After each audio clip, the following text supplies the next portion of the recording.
Walnuts! Di ang ibibigay ko sa sumbongero. Okay, kulay ubing bata, tingnan natin ang gawa mo. Ang book report na gawa ni Fanboy.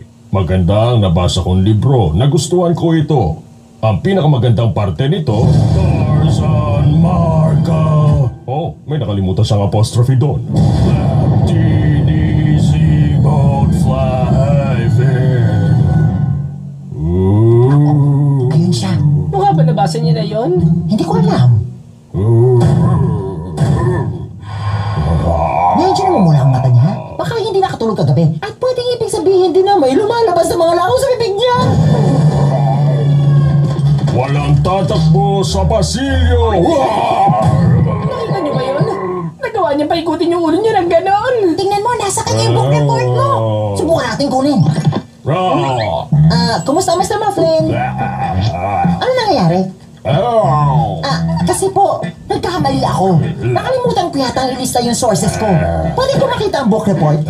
Masyadong maraming maling spelling. Hindi naman ito isang salita. Puntahan mo ako pagkatapos ng klase. Di minus? Sabi ko naman sa'yo, Kylie, normal pa rin naman ang lahat.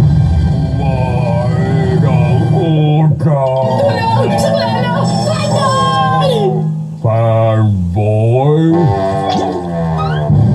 Fanboy! Ginawang zombie si Mufflin!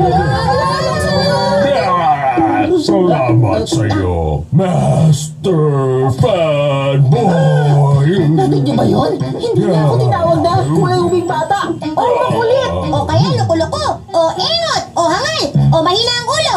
O propeller head. Tama! Tinawag niya ako sa pangalan ko. Master. Siyempre naman, propeller head. Ang akala niya kasi, siya ang alipin mong zombie. Kailangan ko itong itama. Ano ang iyong kailangan, Master Fanboy?